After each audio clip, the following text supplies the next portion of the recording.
There's a reason we are all obsessed with a Taylor Swift wedding, but it's not for the reason you think. It's not just the spectacle of it all, the dress, the venue, the guest list. It's not that. It's because it feels like a climax of a story that Taylor's been writing for over 2 decades. She's been searching for real love, questioning what makes it last, and trying to define what forever means when her life is this big, this public, and constantly changing. This is why weddings, in her lyrics, in her stories, are never just weddings. They're symbolic of something so much bigger. They're endings or promises or sometimes even illusions. Because Taylor doesn't just write love songs. She builds narratives. In a narrative, a wedding is supposed to be the answer, the moment everything finally makes sense. So the idea of her getting married now feels bigger than a life event. It feels like a conclusion. But if you've been paying attention to her lyrics, you know it's not that simple. So today on the Swiftly Sung Stories podcast, we're going to go back through every Taylor Swift lyric about weddings,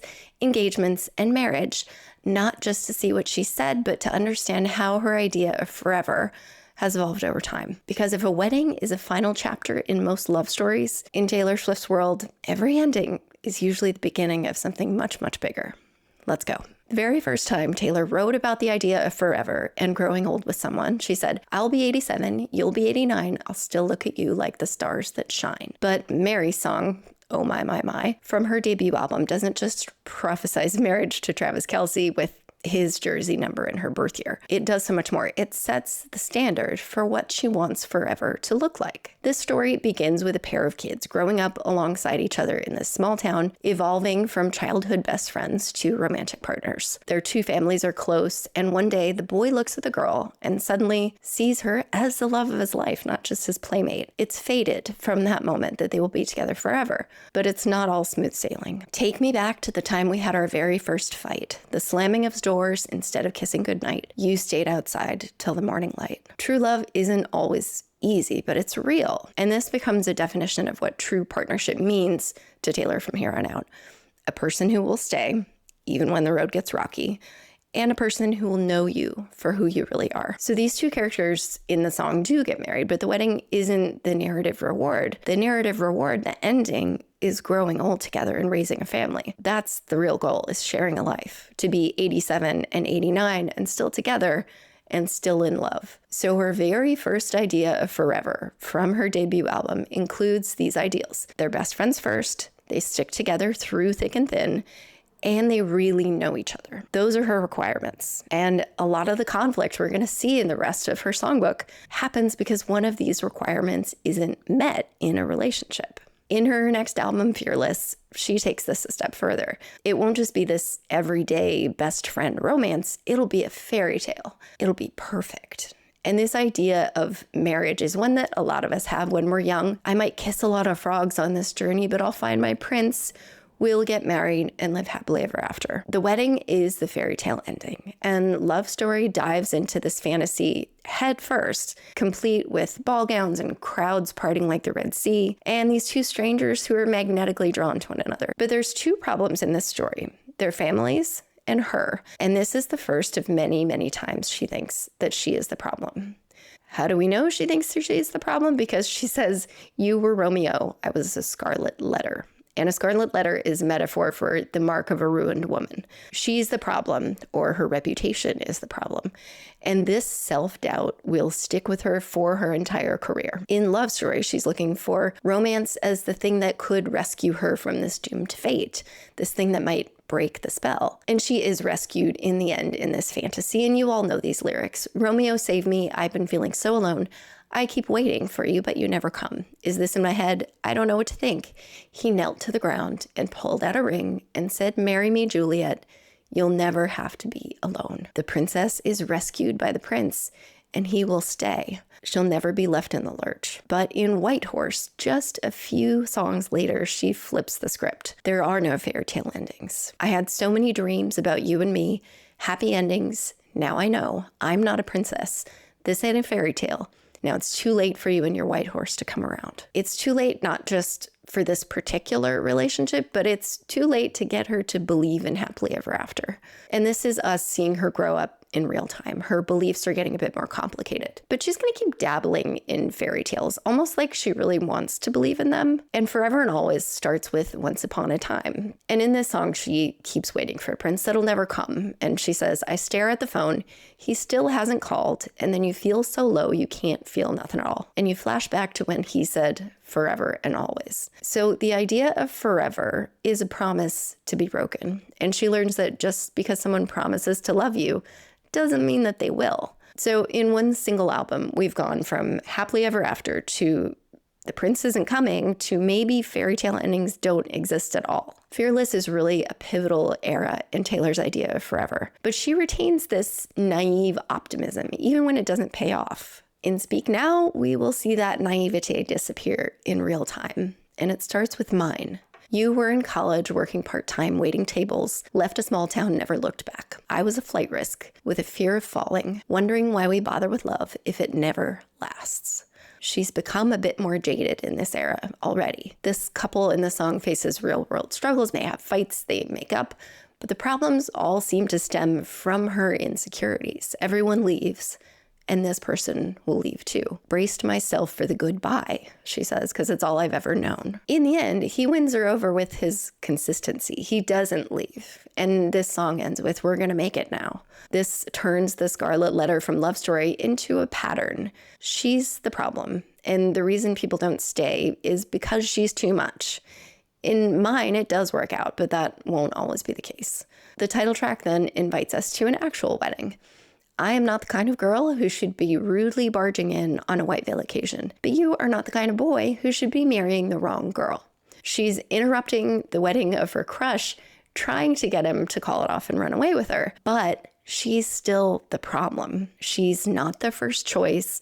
She's quirky. She doesn't play by the rules. She wasn't invited, and she's about to rip this wedding to shreds. She's the outsider, but also other people get married, but not me.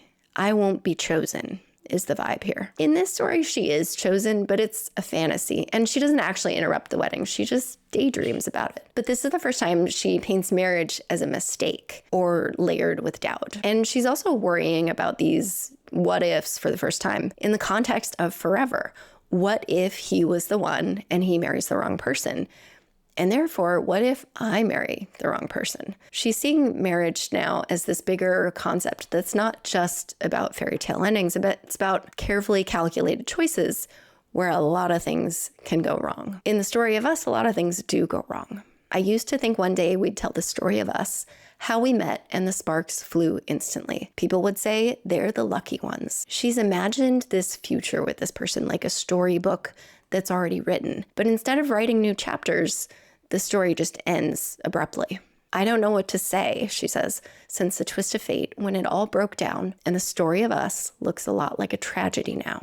It could have been epic, this legendary love story, but instead it just ended and they closed the book. Combined with Love Story, this sets up a common metaphor that she'll use about great loves, which is love as this storybook romance. And this is kind of her updated version of a fairy tale. A fairy tale always has a happily ever after, but a storybook is really more about the chapters or the eras. It's about the messy middle. So she sees that a great love isn't just about the ending anymore. It's about what happens in between. And in the in-between, a lot of things can fall apart. She's also playing with the idea of fate and destiny really for the first time in Speak Now. Like in the song Timeless, which gives big storybook vibes. It's a love story, not just of this lifetime, but in every lifetime. They're fated to be together. And she says in the end, I'm going to love you when our hair is turning gray. We'll have a cardboard box of photos of the life we've made.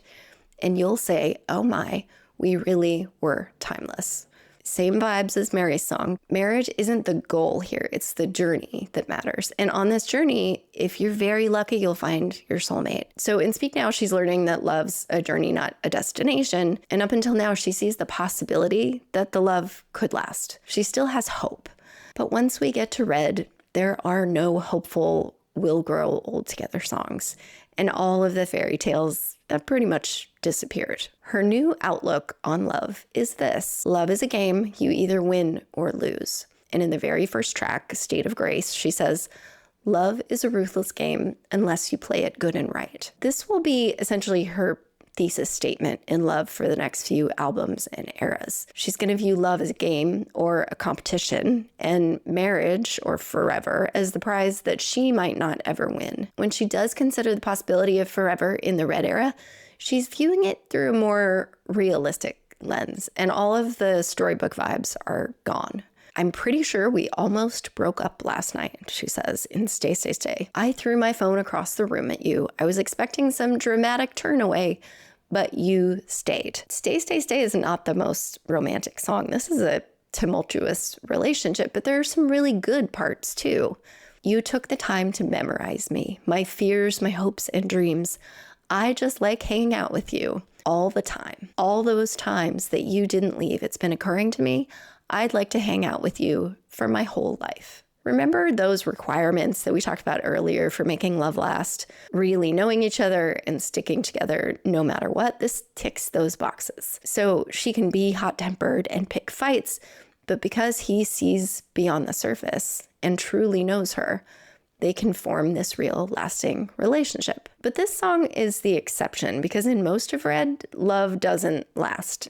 And it's because the person either doesn't make an effort to truly know her or they don't stay when the road gets rocky. All Too Well, The Last Time, Sad, Beautiful, Tragic, these are all stories where her hopes are crushed because they didn't make the effort. And even though she knows deep down that there are no happily ever afters, she's still fantasizing about it in Red. In Starlight, she imagines the fairy tale romance of Ethel and Bobby Kennedy in the 50s, and she zooms in on this particular night where they go to a dance together. He's talking crazy, dancing with me. We could get married, have 10 kids, and teach him how to dream. Bobby and Ethel, of course, get married. They do have 10 kids and continue this Kennedy American dynasty. So she's still holding out hope, like maybe in the far back of her mind, the fairy tales are real. She might not believe in the Romeo and Juliet storybook romance anymore, but she's looking for real world examples that prove this kind of romance can actually happen. So even though Red is all about this massive heartbreak and losing hope, she sees it might still be possible. If you play the game good and right, you might win. Before we move into 1989, we have to talk about one more thing inside the Red universe, and that is the I Bet You Think About Me music video. The song itself, which was a vault track from Red Taylor's version, doesn't discuss marriage explicitly, but the entire music video takes place at a wedding. And in this video, she's kind of brought the world of Speak Now to life. The groom is about to walk down the aisle, but he's haunted by Taylor, and he hallucinates her everywhere. She's interrupted the wedding, just like she imagines doing in Speak Now. But the most interesting thing about this music video is the symbolism of the entire wedding turning red. And this is his memory of her, or his regret in letting her go, that's tainting his future. What she's saying in the video, in other words, ties into the thesis for the album. Love is a ruthless game unless you play it good and right. If you don't play it straight and marry the right person, you'll always be haunted by the what ifs.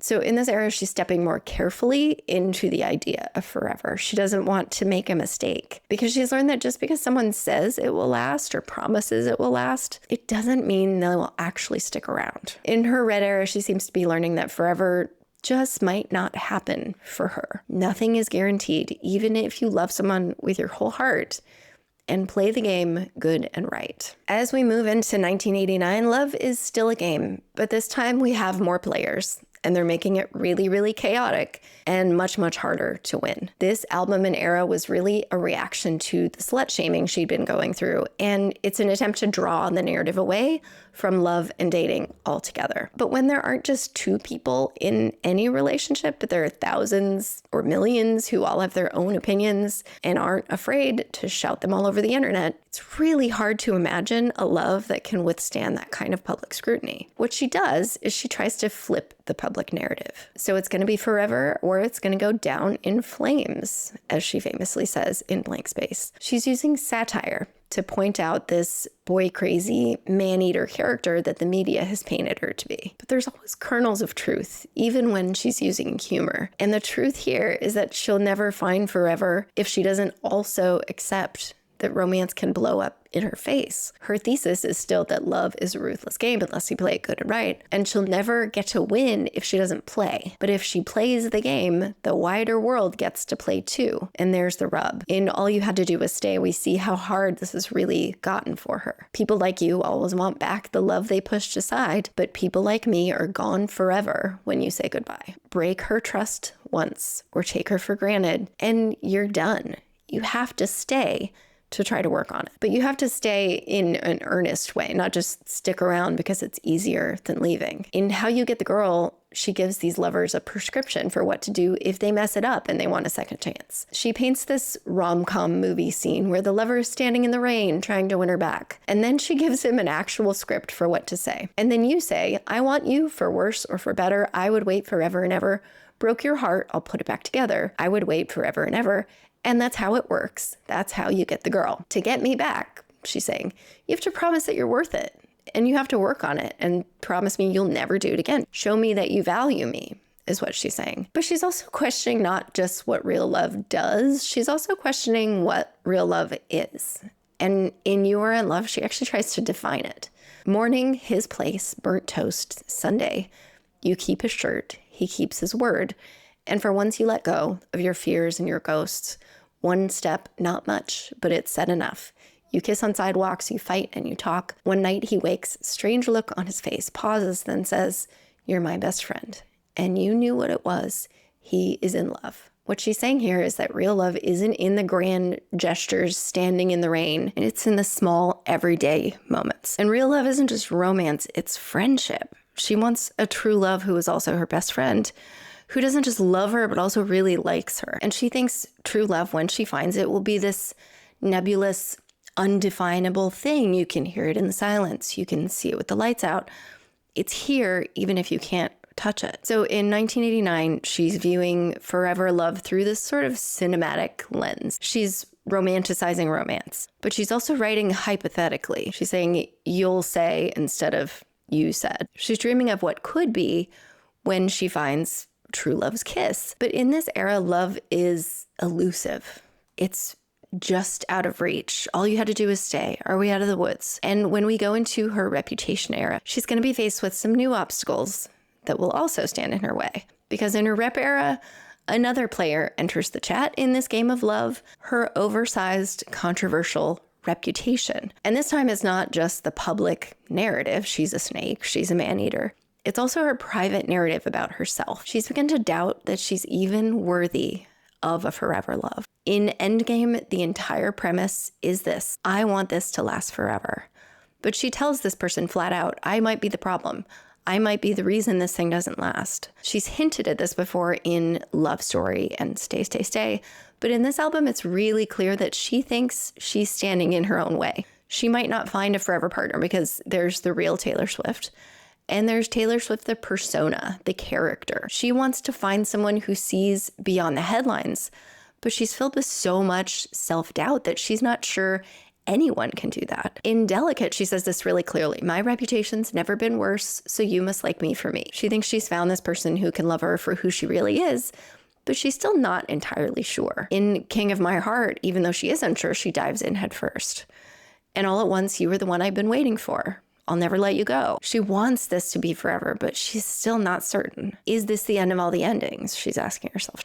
She wants this to be the last relationship she'll ever have. She'll never have to go through a breakup again. But she's still asking questions. She's not sure if she is a person that's worthy of real commitment. In Call It What You Want, she gives us a little bit more information about why this might be the end of all the endings. I want to wear his initial on a chain around my neck, not because he owns me, but because he really knows me, which is more than they can say. He knows the real human Taylor, whereas the world, or maybe her past lovers, or both, only knew the persona or the character. And that was one of her major requirements set out in Mary's song, to be truly known. And in New Year's Day, she circles back to a similar idea as in You Were in Love, which is the everyday mundane made magical, but she adds some new layers. Don't read the last page, but I stay when it's hard or it's wrong or we're making mistakes. I want your midnights, but I'll be cleaning up bottles with you on New Year's Day. So she's saying, don't focus on how this ends. We're in the middle, and it might be messy and it might be hard. It might not always be perfect, but we're there for one another no matter what. And this song is interesting because she's using that storybook romance metaphor again. But this time it's not about the happily ever after. It's about the messy middle. The whole of Reputation feels like it's saying, I want this to last forever. You are my forever person. But she also has so many fears about this ending. She's seeing lasting love through this lens of self-doubt. It might not work because her outside persona might trample on her inside love life. And as we move into the Lover era, those fears are only going to grow louder and more intense. In the second half of Taylor's discography, a lot of this idealism fades away, and we'll begin to see commitment as complex and fragile and sometimes illusory. And it begins with Lover, which seems on the surface to be a really romantic album. But if you read closer, you'll start to see these cracks forming. And these cracks are going to carry us into a chasm and all the way to Tortured Poets. The title track Lover is one of the most important songs in this whole deep dive, because in this song, Taylor writes something close to a proposal and wedding vows. She begins with the mundane made magical. We can leave the Christmas lights up till January. So she's using these everyday moments to define this love like she's done before. And she's asking, can we live this life together? Can I go where you go? It's a proposal, essentially, without the will you marry me? Then in the bridge, she writes vows. Ladies and gentlemen, will you please stand? With every guitar string scar on my hand, I take this magnetic force of a man to be my lover. My heart's been borrowed and yours has been blue. All's well that ends well to end up with you. I swear to be over dramatic and true to my lover, and you'll save all your dirtiest jokes for me, and at every table, I'll save you a seat. She's written a wedding ceremony complete with vows, but the vows are also in the form of questions. She's not saying, I will go where you go. She's asking, can I? Can I be with you? In other words, will you stay because of me?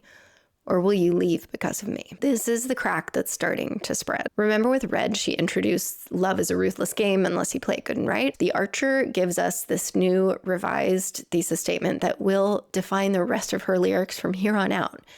And it's this crucial lyric. Who could ever leave me, darling, but who could stay? I'm amazing. I'm Taylor Swift. Who could ever leave me? But also, I'm Taylor Swift. My life is massive, and I'm under a harsh spotlight all the time. Who could stay? The Archer begins by framing love not as a game, but as a war. I'm ready for combat, she says in the very first line. She wants to fight for this love, but who is she battling against? Not her lover, it's herself. It's an internal war. It's Taylor v. Taylor. Dark side, I search for your dark side, but what if I'm all right here? And I cut off my nose just to spite my face. Then I hate my reflection for years and years and years. She's searching for faults in this person that she can use as an excuse to leave. Because if I leave first, I'm not the problem. She sees this pattern of hers and she wants to break it, but she can't. And she asks, help me hold on to you. In both Lover and The Archer, she's asking this person to stay. Can they stay? Because if they stay, she's validated and secure. But if they leave, she's validated in this belief that she's not worthy. So this feeling she's had since the beginning that she was the problem is really solidified here in The Archer. And the updated thesis statement, who could ever leave me, but who could stay? This is going to define her ideals on what makes love last from here on out. She has the same insecurities in Afterglow, where she says, it's all me, just don't go. Meet me in the Afterglow. Like, it's not you, it's me. Everything is my fault, just don't leave me. So there's this undertone in the whole of the album that's almost trying to convince herself that this person is right, and trying to convince him to stay. She even does this in Paper Rings, which on the surface looks really happy and upbeat. I like shiny things, but I'd marry you with paper rings. I'd marry you, I'd commit to you, even if we don't do it in the traditional way. But that song isn't just a lighthearted bop, because she also says things like this. I'm with you even if it makes me blue. Even if you make me depressed and sad and you're essentially not good for me, I'm staying with you. And we get the feeling, given the rest of the album, that she's just kind of hoping this person will stay, even if it's not perfect, because staring at the sun is easier than looking in the mirror. So in the Lover era, Marriage and Forever is loaded with so much doubt and so much insecurity. And it's even right there in the title. A lover is a partner outside of marriage. It implies vows of forever are temporary. Her vows are made to be broken. So forever is something she really hopes works out, and she's trying really hard to be optimistic. But deep down, these huge questions are bubbling to the surface. And in folklore, those questions just grow louder and more insistent and a whole lot messier. In her first 7 eras, she's gone from love is a fairy tale to I'll find my prince someday to maybe I'm not a princess to maybe the prince doesn't exist either and he's not coming to the fairy tale exists for other people but not for me. In part 2, we're going to dive straight into folklore where this pessimism is slowly going to overtake her whole outlook on love. So buckle up. It's about to get very complicated and very, very real from here on out. Thank you for joining me here at Swiftly Sung Stories. If you want more Taylor Swift deep dives that lean to the literary side, please like and subscribe on YouTube or on your favorite podcast app. And you can also find me on TikTok, Instagram, and where it all began, my website, swiftly sung stories.com, linked in the show notes. Thanks for watching, and I will see you in part 2.